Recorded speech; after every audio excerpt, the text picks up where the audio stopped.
एक बार सभी बोलिए प्रेम से जय माता की। शारदीय नवरात्रों की इस दुर्गा सप्तशती की कथा की कड़ी में आज जो तीसरा अध्याय हम प्रारंभ करने जा रहे हैं, दूसरे अध्याय में आपने सुना कि किस प्रकार देवी की उत्पत्ति हुई और देवी ने किस प्रकार महिषासुर की सेना का वध किया। आज इस तीसरे अध्याय में हम आपको कथा सुनाएंगे कि महिषासुर का वध किस प्रकार से हुआ। प्रेम से बोलिए जय माता की। ऋषि ने कहा कि अपनी सेना का विनाश होते देखकर सेनापति चिक्षुर अत्यंत क्रोध की मुद्रा में देवी से युद्ध करने के लिए उसके सामने आ खड़ा हुआ। सुमेरु पर्वत पर मेघों की वृष्टि होने के समान वह राक्षस देवी पर बाणों की वर्षा करने लगा। तब देवी ने उस राक्षस के समस्त बाणों को सहज में ही काट गिराया और सारथी सहित उसके रथ और घोड़ों को भी मार डाला। इसके पश्चात उस महाबली दैत्य की ध्वजा और धनुष को काट दिया। धनुष विहीन उस राक्षस को देवी ने अपनी बाण वर्षा के द्वारा विद्ध कर दिया और वह राक्षस अपने धनुष तथा रथ के विनाश से व्यथित होकर तलवार और ढाल लेकर देवी पर टूट पड़ा। उसने अपनी तीक्ष्ण तलवार से देवी के वाहन सिंह पर प्रहार किया और साथ ही शीघ्रता से देवी की बाईं भुजा पर भी। हे राजन, वह तलवार देवी की भुजा का स्पर्श करते ही खंडित होकर गिर पड़ी। अपने सभी वारों को निष्फल होते देखकर दानव ने अत्यंत कोप करके अपने हाथों में शूल ले लिया और देवी को लक्ष्य करके उस महादानव ने अपने शूल को देवी की ओर फेंका। आकाश से पतित होते हुए सूर्य मंडल के समान वह शूल चमक उठा। अपनी ओर उस शूल को आते देखकर उसके प्रतिरोध के निमित्त देवी ने भी अपने शूल को निक्षेपित किया और देवी की शूल से टकराकर उस दानव का शूल 100 खंडों में टूटकर बिखर गया। इसके विपरीत देवी के चलाए हुए शूल के द्वारा महाबलवान दानव के प्राण निकल गए और सेनापति चिक्षुर की मृत्यु के बाद चामर नामक दैत्य गजारूढ़ होकर देवी के सामने युद्ध के लिए तत्पर हुआ।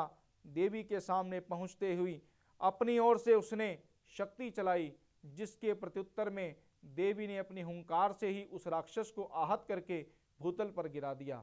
अपनी शक्ति को चूर्ण होते देखकर चामर बहुत ही क्रोधित हुआ। उसने देवी पर शूल का प्रहार किया, परंतु अपने बाणों के द्वारा देवी ने उसके शूल को काट डाला। इतने में अवसर देखकर देवी के सिंह ने हाथी के मस्तक पर छलांग लगाई और दानव के साथ भयंकर युद्ध करने लगा। वे दोनों लड़ते लड़ते हाथी से नीचे उतर आए और अत्यंत वेग से परस्पर देवी का सिंह आकाश की ओर प्रबल वेग से उछल पड़ा और भूतल पर पतित होते समय अपने पहने पंजों की मार से चामर दैत्य का सिर काटकर धड़ से अलग कर दिया। इसके अनंतर उदग्र नामक दानव वृक्षों की चोट से घायल होकर देवी के हाथों द्वारा मारा गया एवं कराल नामक दानव भी मुक्कों और दंतक्षत से घायल होकर अपने प्राण गंवा बैठा।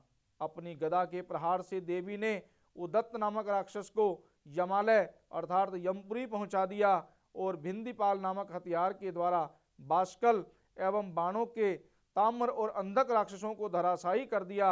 अपने त्रिशूल के द्वारा परमेश्वरी ने उग्रास्य, उग्रवीर एवं महाहनु नामक दैत्य का वध कर डाला। अपनी तलवार के सहारे देवी ने बिडाल दानव के मस्तक पर उच्छेद कर दिया।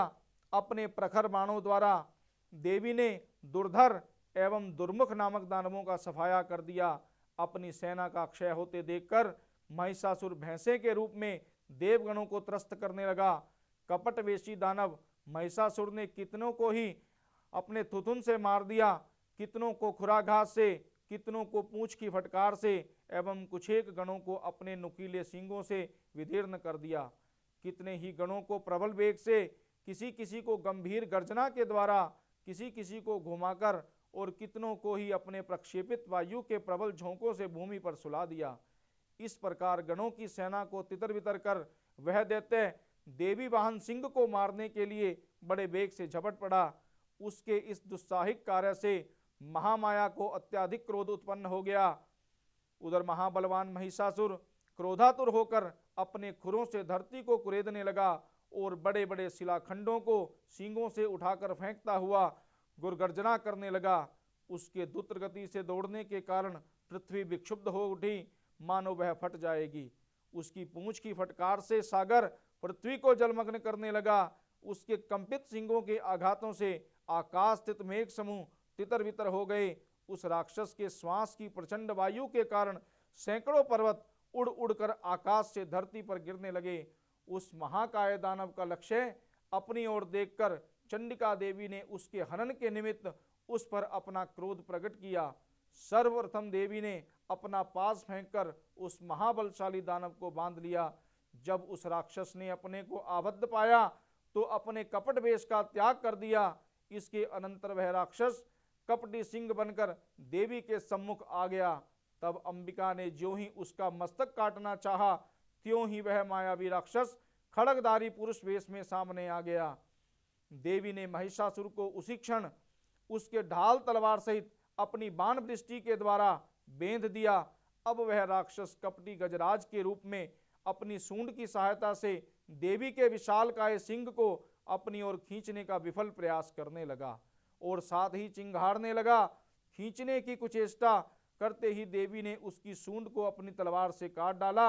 इतना होने के पश्चात उस महाशक्तिशाली दानव ने पुनः अपने भैंसे वाले पूर्व रूप को धारण कर लिया तथा चराचर जीवों समेत संपूर्ण त्रैलोक्य को संतप्त करने लगा।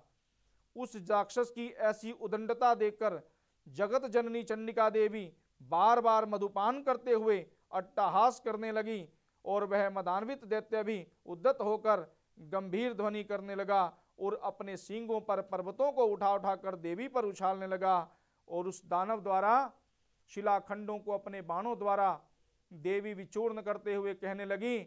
उनका मुख मधुपान के प्रभाव से बोलते समय रक्तिम हो उठा था और उनकी वाणी भी लड़खड़ाने लगी थी। तब देवी ने उस राक्षस से कहा कि हे मूर्ख, मैं जब तक मधुपान में रत हूं तब तक तू निर्भय होकर गरज ले। अभी मेरे हाथों से तेरी मृत्यु होने पर देवता लोग भी गर्जन करने लगेंगे। ऋषि ने कहा और इतना कहने के साथ ही देवी ने उछलकर उस राक्षस को दबोच लिया और उस पर सवार हो गई। अपने पैरों से दबाकर देवी ने अपने शूल से उस कंठ प्रदेश में प्रहार किया। दबाव के चंगुल में जकड़े होने पर महिषासुर अपने मुख से दूसरे रूप में बाहर निकलने की कुचेष्टा करने लगा। अभी तक वह आधा ही निकल सका था कि देवी ने अपने बल से उसका निकलना रोक दिया और वह दानव अर्ध निर्गतावस्था में ही विद्यमान रहकर देवी से युद्ध करने लगा। तब देवी ने एक बहुत विशाल तलवार से उसके सिर का खंडन कर दिया। महिषासुर का वध होते ही उसकी बची खुची सारी सेना रणस्थल से पलायित होने लगी। इधर उसकी मृत्यु से संपूर्ण देवगण अत्यंत आह्लादित हुए। तदंतर देवों ने दिव्य ऋषियों के साथ सामूहिक रूप से भगवती दुर्गा का स्तवन किया। गंधर्वराज हर्षित होकर गायन करने लगे एवं देवांगनाएं नृत्य करने लगी।